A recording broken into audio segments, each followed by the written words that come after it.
Hello everybody, I am Tom and you are watching me play Last Epoch. So, I want to go over a couple of things. One, a kind of brief overview of my character, which I'll do at the end of the video. But at the start, I kind of want to just go over my thoughts on the season as a whole. I keep almost saying League every single time, PoE brained. But the new season, I want to go over the extra story they added, the kind of seasonal mechanic, and then go over the build that I've got running and how I'm going so far. So first things first, we have the story. So we have the continuation of the story directly. So I won't go into spoilers, I'll kind of describe it in a really generic way for those who haven't played it yet. But there is a certain enemy you will get at the end of the campaign previously, when you got to the very end in Majolka. Essentially, there would be an enemy that got away. We're now following that story where we follow her through a portal. We go through the ancient era, which is full of dinosaurs, which is very, very cool. I like the environments a lot, but the actual story is relatively basic. You're essentially just following this boss enemy through the ancient era until you reach the end of the act, and that's where it gets kind of interesting because it explores the story deeper. The story in Last Epoch has always been really basic. Like, it was fine, it was serviceable, but it wasn't anything crazy. The additions they've made with this new story update, though, one, explain things a lot better. So there's a lot of the stuff in the lore that I was kind of iffy about. They've consolidated a lot of that, and now it makes a lot more sense in my head. So I understand why things are happening and how everything is happening. So that's really cool. I'm glad they've expanded that. Going into monoliths now makes sense. Whereas previously it didn't really. Like, it was vaguely you could figure out what was going on, but you didn't really get what was going on. Now, the story leads almost directly into monoliths. So that's really cool. It's fleshed out a lot more and I like it way better. It does take a fairly long time to run through the full campaign though, and you don't really have to. You can kind of start doing monoliths at like level 45. I don't know if I'm ever going to play that story again now that I've played it once, but I do like the fact that it actually fleshed out the story enough to be interesting. Next up, we'll go over the seasonal mechanic. So we have Rift Beasts. I kind of like this mechanic. I have a few problems with it. Most notably, I'll go over the good things first. The rewards are sick. They're just really good. You could probably say power creep, but that's fine. I kind of like power creep in this game, because if I'm being challenged, you just push corruption even higher, so it doesn't really matter. It has infinite scaling, so it's kind of fine. But the actual items are really, really cool. They all do really interesting things. I love it. And if you don't like any of the new uniques, they've also added... It's a really smart way they've done it, because the way that they've buffed exalted weapons as well. So even if you don't want to use one of the new uniques because it doesn't fit into your build properly, the exalted weapons are insanely powerful as well. So it's just a perfect compromise, because it means the system is always going to be useful to you. Like, every character is going to get a primordial weapon, or a primordial piece of gear at the very least. But I really love the loot. The loot is really good. I will say, potentially too expensive to buy East Peach individually. It doesn't feel bad to me so far. However, I've only bought one piece, and it was the weapon I needed, which is the whetstone gavel. I don't know how hard it is to get LP on these things. I haven't checked. I'm sure it's been data mined to give you the actual rates of LP on these items. I don't know what it is yet. If it's a really low chance for LP, maybe it might be too expensive currently, because it does take quite a few runs of going through your legendary beast before you can actually get these. But I would say if the LP is reasonable, like 1 in 10, if you get 1 in 10 for like 1 or 2 LP, it's probably fine where it is. I actually like the cost. So the actual things that you're using are primordial bones, and you also have these kind of key items, which are feathers, horns, fangs, and crystallized hearts. And those are just currency that you use at the vendor, and the vendor will sell you the cool new weapons and armor. The Rift Beasts themselves are also really cool fights. The new amulet you get is really cool as well. So there's a thing called the Evolution's End, which is really interesting because... So the way that it works is it gives you generically a bunch of really cool stuff. For instance, +2 to level of all skills, +6 to all attributes, gives you some movement speed, +5% all the way up to 15% to all your elemental resistances. It's really good generic amulet that you can use, so if you don't have another specific amulet to use, it's really good to throw on. It also has the really cool part that you get this amulet when you beat the final version of your Rift Beast, and it essentially turns it into a Pokeball, so that when you get a boss or a champion below 40% health, you summon the beast that you created for 15 seconds. It's just really cool. It's a good amulet with a cool effect that is thematic. I love that idea. I just really love the amulet. What can I say?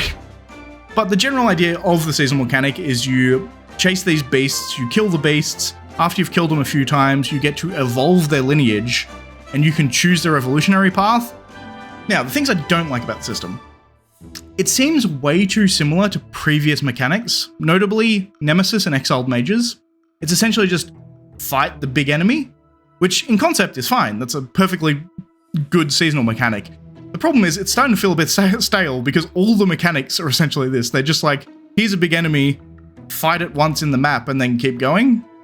And the evolution process, interesting, but I think it takes a bit too long. So the way it works is you click the rift like you do normally to summon the beast, but this time you go into the beast domain, and then you have to go through like a mini little dungeon that's very corridor-like. You're essentially running from one side to the other. It's a pretty much straight line. But you get to the end, you fight the beast at their nest, and then you can evolve the nest by affecting the eggs, essentially. But I feel like, I might be being a bit too nitpicky here, but I feel like the actual area to get to the nest might be a bit too long, because you're doing it within a monolith map. So you're already like running your map normally, and then you're gonna get teleported in, and it takes like, I don't know, 30 seconds to a minute to make it from one end to the other to actually fight the boss. I feel like you could probably cut that down to like, I don't know, maybe I'm being nitpicky here. It just feels a bit too long to get to the boss fight, which is, I know, a bit counter what I was just saying, where I was saying it's just a boss fight that's kind of getting stale. But at the same time, this area feels very much like the cemeteries that you got in the previous league as well. So you go into a separate area, you run through an area, fight a boss at the end, and then you get your rewards. It's, I don't know. It just feels a bit samey to all of the previous leagues.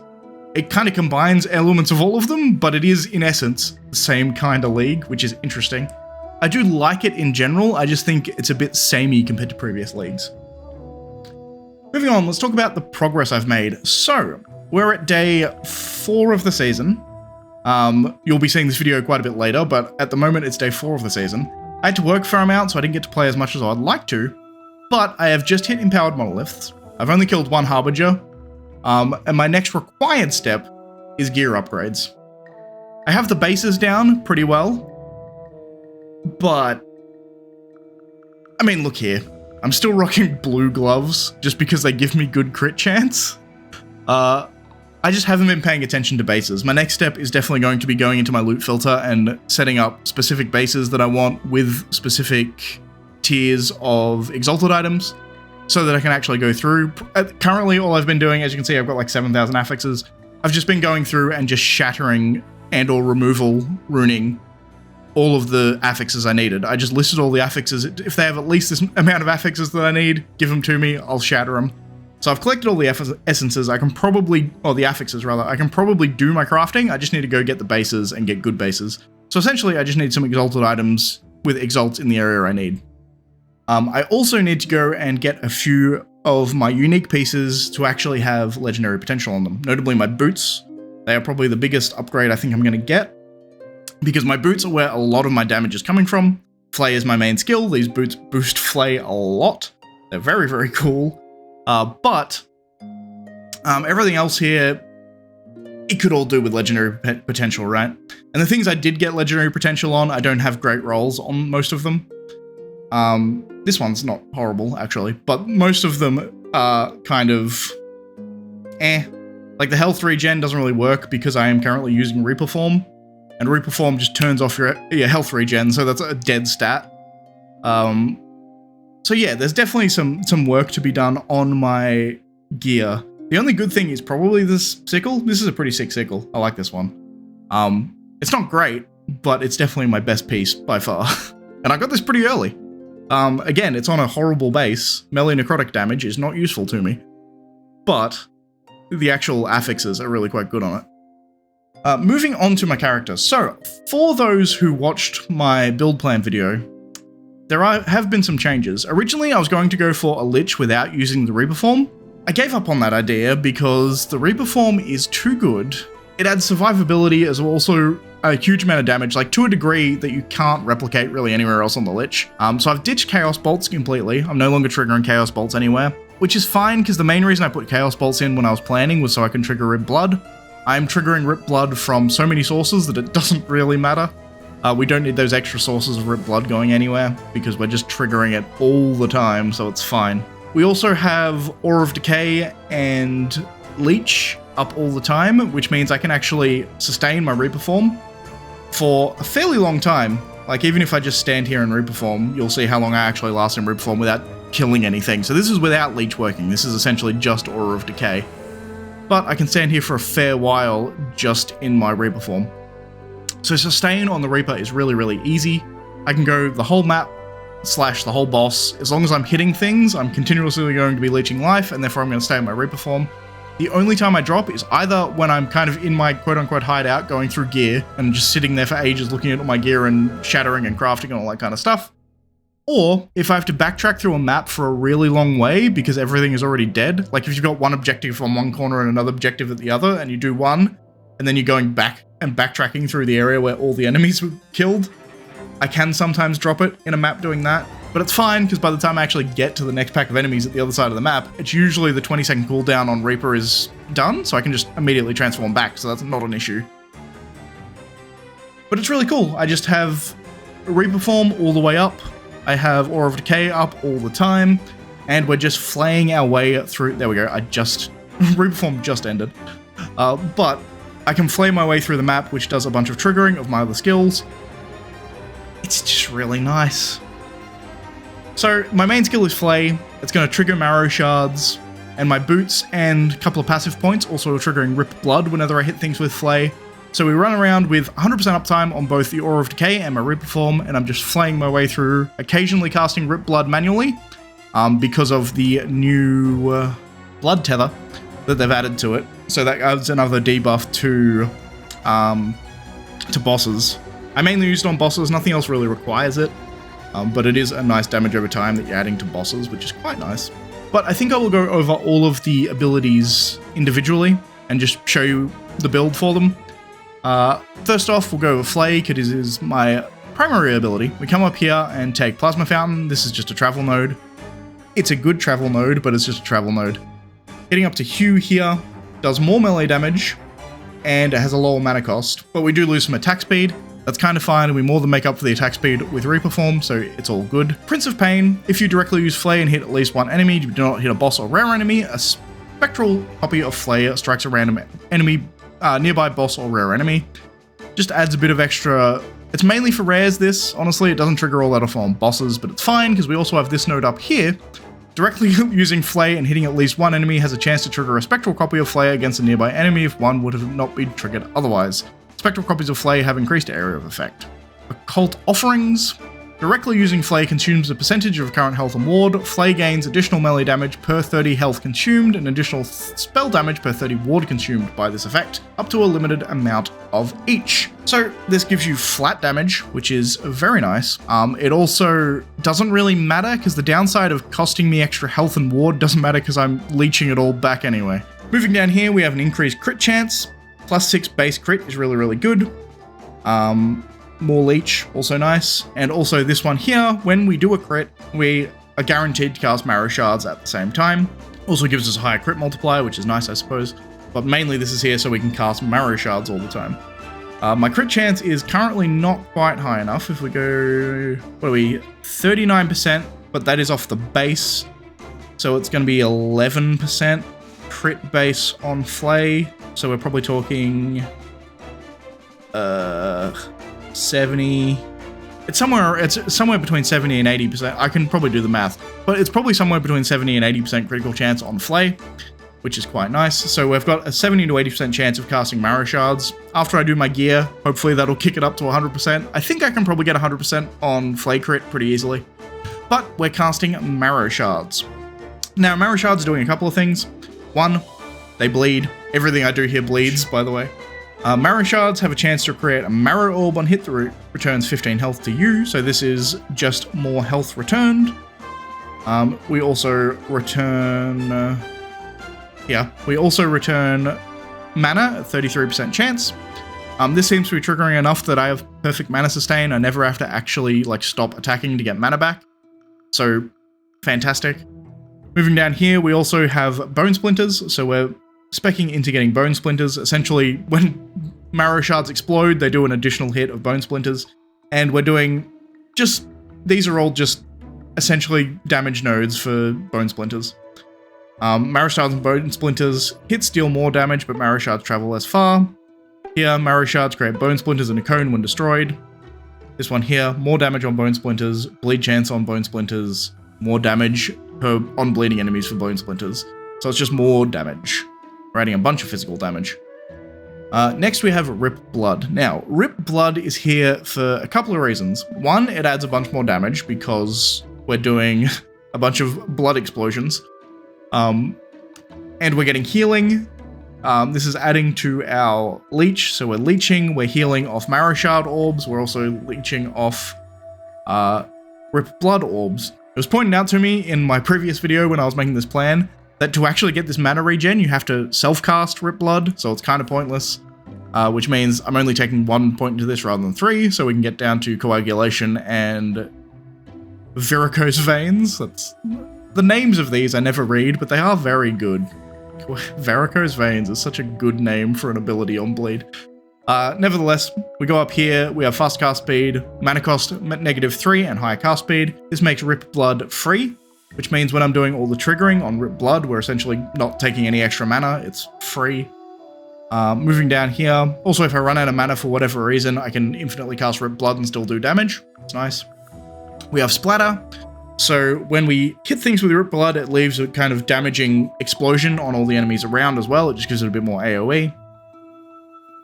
Rip Blood, 100% chance to bleed. We also have Blood Bond. So when you directly cast Rip Blood and hit a boss or rare enemy, it attaches a Blood Tether, dealing physical damage over time. I won't go over this in full detail, but essentially this adds leech to all rare enemies that I have to self-cast to be able to do this. However, you just self-cast once on a boss and it never runs out. The tether just stays forever. Alright, next up we have Aura of Decay. Absence of Life gives me healing while I have Aura of Decay up. This helps sustain quite significantly. Specifically, it helps sustain when I don't have any enemies to kill because I actually have enough leech that this doesn't matter. But it's very good to have when you're not hitting enemies because it keeps you alive. We are slowing enemies when we hit them. We have bigger area. We are also have more, it says poison resistance, this is actually transformed into physical resistance. So Aura of Decay gives me 100% of physical resistance because of this node up here. But we're also chilling as we go, we are stripping armor as we go, we're applying these fairly frequently, so the ailment's going up over and over and over again. And this one here, Aura of Decay is converted to physical, which inflicts bleeds rather than poison stacks. And it also makes this node here give me physical resistance rather than poison resistance. If we actually look at my resistances now, we're sitting on 74 physical. If I turn Aura of Decay off, we're going to add 14. So it does actually convert the resistance as well as the damage, which is quite nice. That's about it for Aura of Decay. It's kind of simple. It does a bunch of debuffs and it heals me. I like it a lot. It's kind of good. It also helps a lot with bleed stacks because it puts a lot of bleed stacks on enemies very, very quickly. So it helps with high health targets because you get a lot of bleed stacks on them quickly, which buffs all of my other abilities. And then finally we have Reperform. So my Reperform here, once again, we've taken Blood Moon Reaver, so we make everything physical. Everything I'm doing is scaling off physical, so it only makes sense to make the Reaper physical as well. It does bleed rather than poison, and the necrotic damage gets converted to physical damage. We go through here, that gives me more damage. This is a travel node to get to here, which gives you increased crit chance, increased damage. This one here gives you more leech and increased damage when I'm at low life. I am always at low life, therefore this is always applying. I'll go into how that is in a second. This here gives me attack speed, cast speed, movement speed. All fantastic. Going down this way, while in Reperform, your health decays more slowly and deal increased damage over time, so this just allows me to sustain Reperform for longer. Blood Tethers. While in Reperform, you have a chance to retaliate with Blood Tether. Harbinger of Blood. While in Reperform, you have increased healing effectiveness to leech more of the damage you deal. You gain additional health on hit with Reap. I very rarely use Reap. I kind of use it for movement more than I use it for damage, but it is nice to have as a movement skill. And the fact that it's doing more damage is nice, I suppose.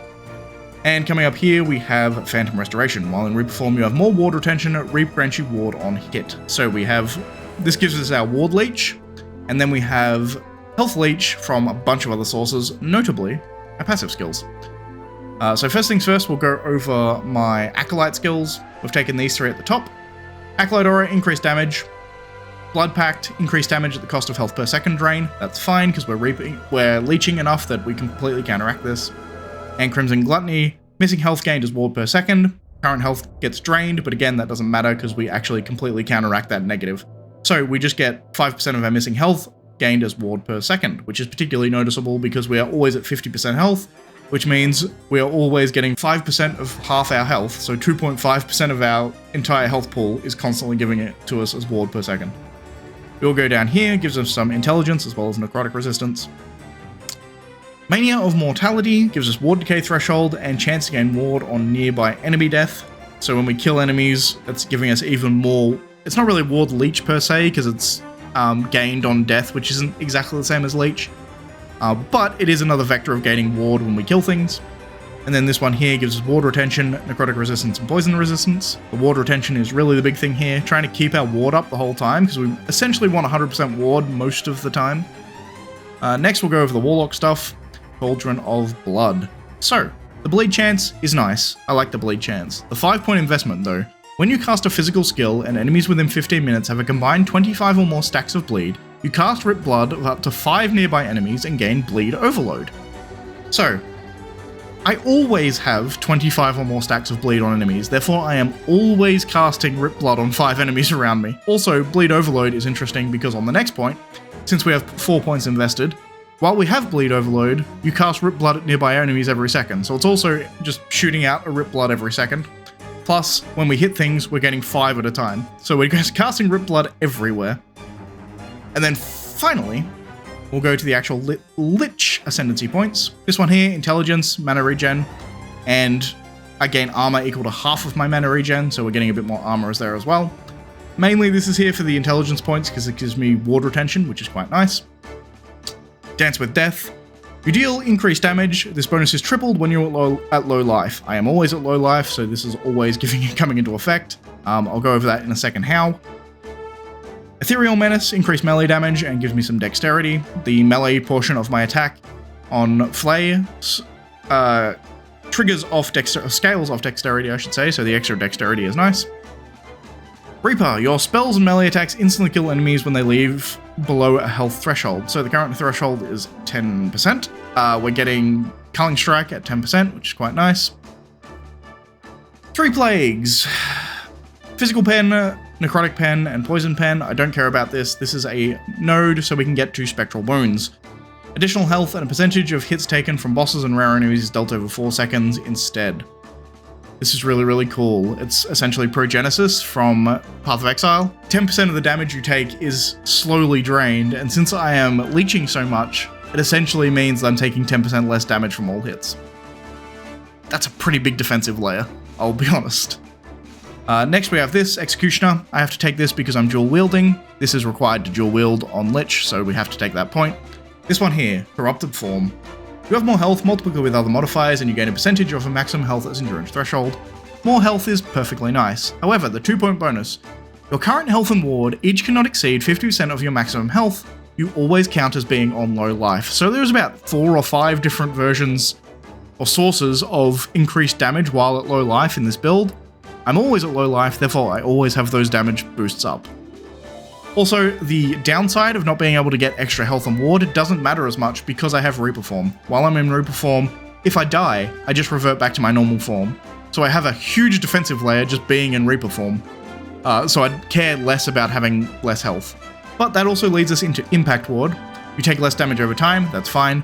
All damage over time is taken bypasses my ward. So this includes a lot of things, including the damage I take in Reaper Form.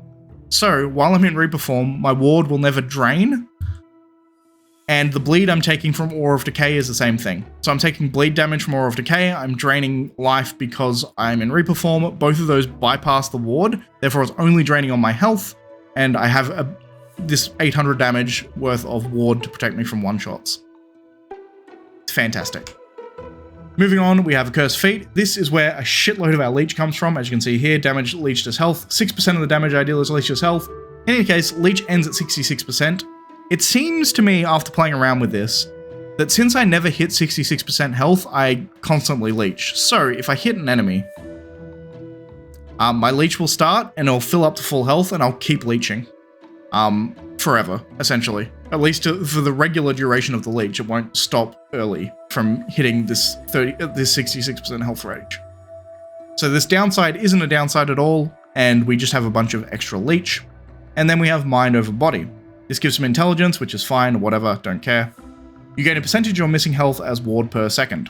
So we're getting 5% of our missing health as ward per second. We're missing half our health, so we're having 5% of 800, which is like 40 ward per second. And the more health we get, the more that's going to go up. So when we actually finish this build, I think I'm probably going to be sitting at about 4,000 health. So we're sitting on about 2,000 health and 2,000 ward. We're going to be retaining a lot of ward and gaining a bunch of ward as we're going. But that's about it. That's the entirety of the build, going over everything. I was wondering whether I can export this build. I'll leave a link to the passives and the skill choices. I'll leave that in the comments below. There'll be a link to the build planner so you can have a look at what I'm doing. But overall, I am really enjoying the season. Hopefully, I'll have enough time to get Aberoth and kill him before PoE 2 starts. And I jump over in 3 days. We'll see. That's pretty close. I think I can make it. If I do make it, there'll be a video for Aberoth. If not, then you'll know I ran out of time because there won't be a video for Aberoth. But in any case, I hope you liked the video. Like the video if you did enjoy it. Please sub if you aren't already. As always, thanks for watching, and I'll see you next time with either an Aberoth kill video or PoE 2 stuff, depending on whether I actually make it to Aberoth or not. We'll see. Alright, bye guys.